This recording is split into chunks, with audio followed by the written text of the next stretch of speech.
selamat pagi atau siang atau malam kepada semuanya. Pada kesempatan kali ini, kami dari Teknik Industri akan menjelaskan tentang perkenalan atau Introduction to Industrial 3D CAD Design using SolidWorks untuk keperluan Community Service, BINUS University Online, dan Tech for Indonesia.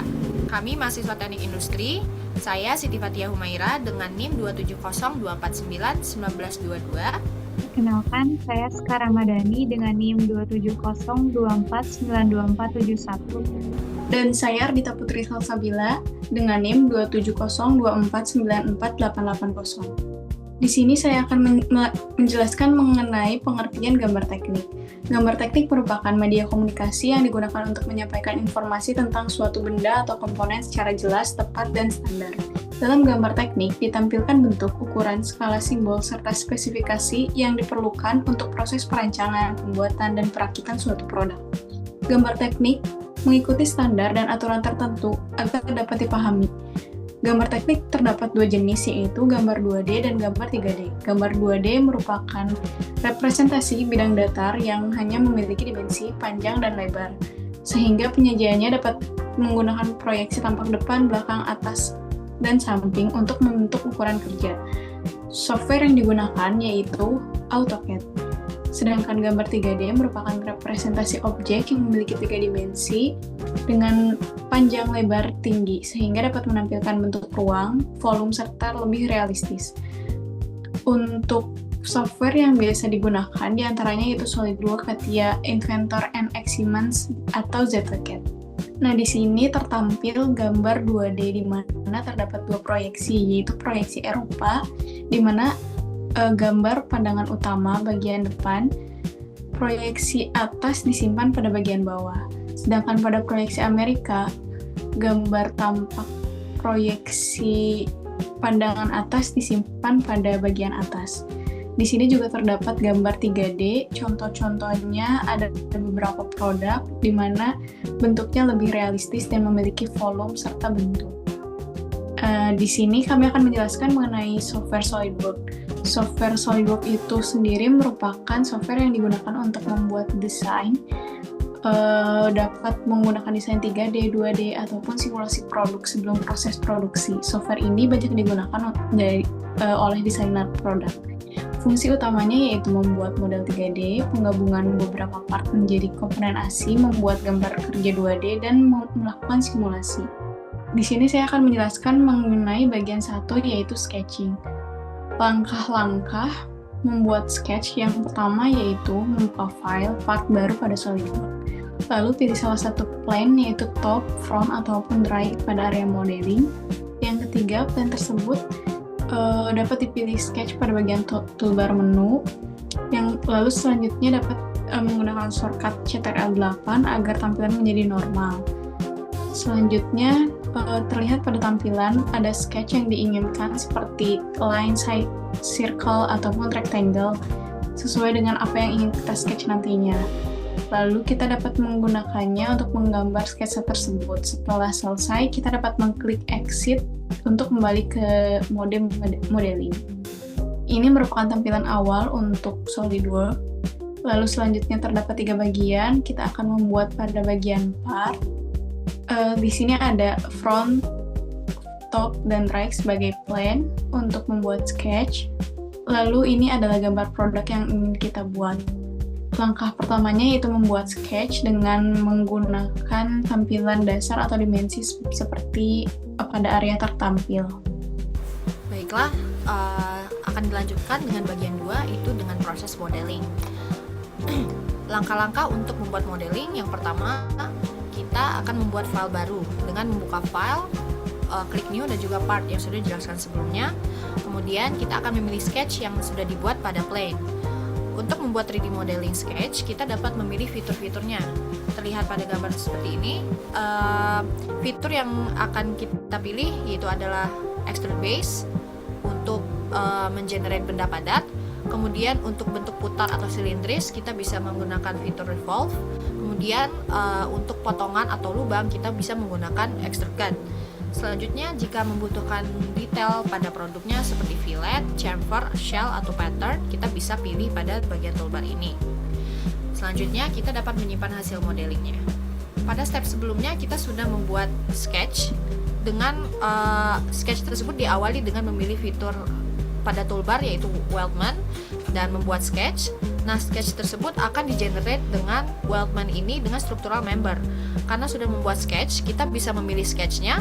Di sini kita gunakan standar Wildman. Di sini kita pilih standar profile Wildman dan tipenya adalah UNP karena kita di sini akan membuat base pada assembly-nya dengan menggunakan U-channel. Makanya di sini kita memilih UNP dan kita bisa milih size-nya sesuai pada kebutuhannya. Pada saat ini kita menggunakan size 100x50 dengan ketebalan 5. Nah, pada yang tertampil di sini yang saya tunjukkan, ini merupakan grup 1 yang sudah kita pilih.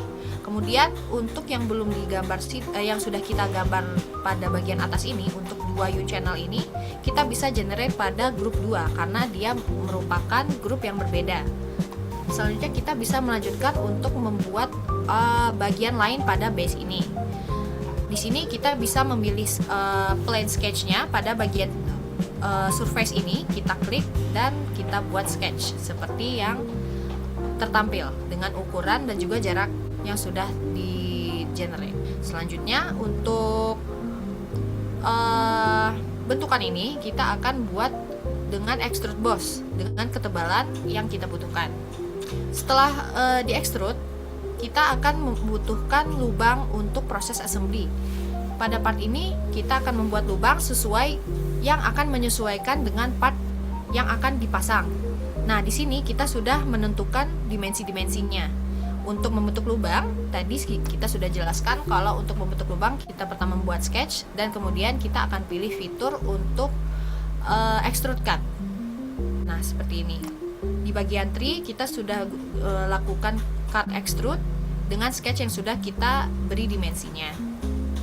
Selanjutnya, setelah proses modelingnya selesai, di sini pada bagian tree kita bisa pilih di bagian material masih belum terpilih material apa yang perlu kita tentukan. Nah, untuk material untuk modeling ini kita bisa dengan mengklik kanan bagian material dan muncul window ini untuk edit materialnya sesuai pada kebutuhannya. Untuk modeling ini, untuk part ini kita menggunakan material ASTM A36 steel. Setelah kita memilih materialnya, kemudian kita pergi ke bagian tool. Di sini kita klik evaluate dan kita pilih mask properties. Kemudian akan muncul window seperti ini. Pada window ini akan menjelaskan properties atau spesifikasi dari komponen ini yang sudah kita tentukan materialnya. Dan selanjutnya komponen-komponen yang akan diassembly, contohnya seperti pada komponen ini, jika membutuhkan fitur lain seperti cut atau extrude dan sebagainya, jika dibutuhkan fiturnya akan sama seperti yang sudah dijelaskan tadi. Pada contoh ini kita akan membuat lubang pada part ini dan akan digunakan cut extrude seperti yang sudah dijelaskan tadi. Oke, selanjutnya untuk part yang berikutnya, di sini kita akan membuat sebuah sheet metal. Karena kita membuat sheet metal, di sini kita balik lagi ke tools yang bagian atas ini, kita akan pilih bagian sheet metal. Untuk membuat produk ini, kita akan pilih bagian base flank. Maka akan langsung diarahkan ke bagian sketch. Di sini kita akan buat sketch dengan line dan juga circle dan sudah menentukan dimensinya sebagai berikut. Setelah selesai nge-sketch, kita bisa klik exit sketch-nya dan otomatis langsung akan ada window seperti ini. Untuk base plane 1, di sini kita akan menentukan direction-nya itu kemana. Dengan sketch ini, pada kondisi ini kita menggunakan mid plane, di mana mid plane itu ada di tengah-tengah dari bidangnya, dari bentukannya. Ini kita dimensi total yaitu 240, maka masing-masing total dari extrude ini adalah 240. Jadi masing-masing sisi adalah 120. Jika memang membutuhkan satu sisi untuk 240, bisa kita pilih di bagian one side. Nanti bisa kita pilih sendiri sesuai kebutuhannya. Kemudian karena ini benda sheet metal, kita bisa menentukan sheet metal parametersnya di bagian sini. Di sini kita bisa pilih T1 adalah ketebalannya, kita membutuhkan 2. Kemudian di sini kita juga akan memilih radiusnya, kita juga butuhkan 2. Setelah selesai, kita akan klik checklist di sini, maka bendanya akan selesai. Dan jika dibutuhkan detail lain seperti lubang dan juga chamfer, di sini kita bisa tambahkan. Nah, kemudian karena ini sheet metal, barang sheet metal, untuk memudahkan proses manufacturing, kita proses awalnya itu adalah dengan metode bending. Metode bending itu adalah material mentahnya, itu raw materialnya merupakan sheet metal yang sudah dibentangkan, yang hanya bentangan biasa. Nah, di sini kita menggunakan fitur pada sheet metal ini di bagian flatten. Dengan mengklik flatten, kita bisa langsung memilih komponennya dan kemudian akan otomatis dia akan membentang. Di sini kita bisa mengetahui dimensi awalnya itu berapa sebelum dibending. Lalu selanjutnya adalah bagian assembly. Nah, langkah-langkah pembuatan assembly ini itu ada beberapa cara, yaitu yang pertama menyiapkan part, pastikan semua file part tersebut dalam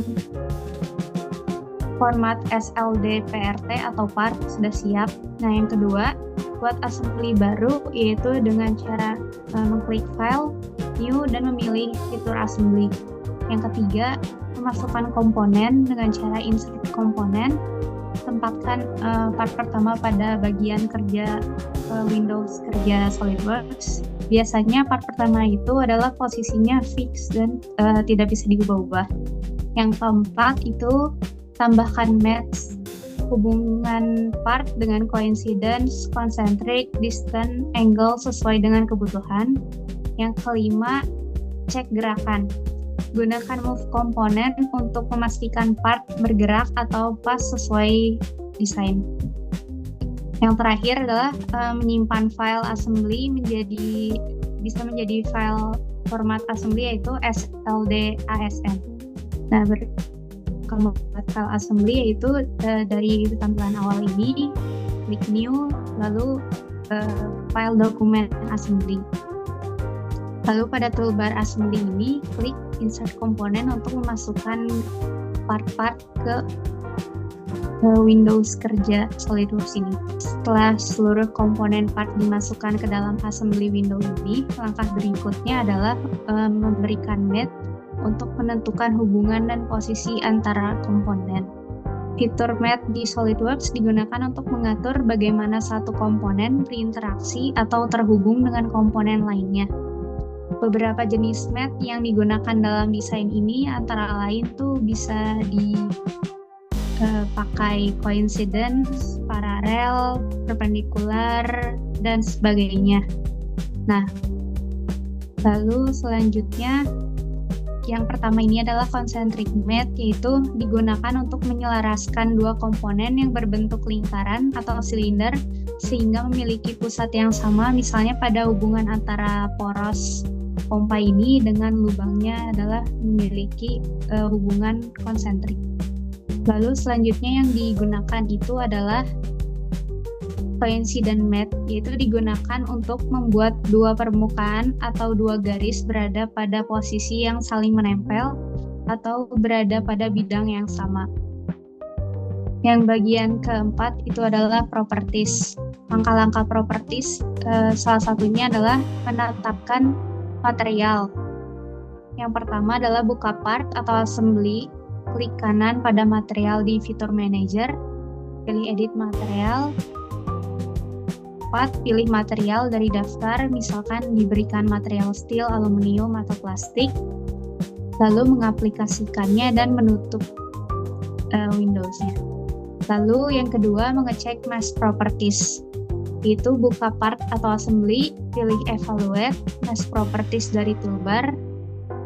Lalu SolidWorks akan menampilkan beberapa informasi pada mesh properties tersebut berupa massa, volume, center of mass, momen inersia. Oke, setelah semua komponen terpasang dan posisi assembly sudah sesuai, langkah berikutnya melakukan pengecekan massa dan center of mass untuk menganalisis distribusi dari Jadi, Editor of Past Properties di SolidWorks, kita dapat mengetahui massa total serta posisi center of mass dari desain. Informasi ini membantu kita memastikan bahwa titik berat berada pada posisi yang aman. Desain dirasa dengan cukup aman. Dengan demikian, analisis ini menjadi langkah awal dalam mengevaluasi kestabilan desain.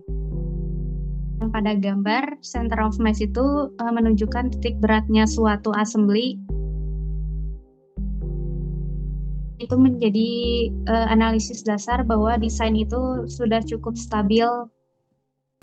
Baik, cukup sekian untuk penjelasan dari kami terkait penjelasan penggunaan SolidWorks secara dasar. Sekian dan terima kasih. Selamat pagi, selamat siang, ataupun selamat malam kepada semuanya.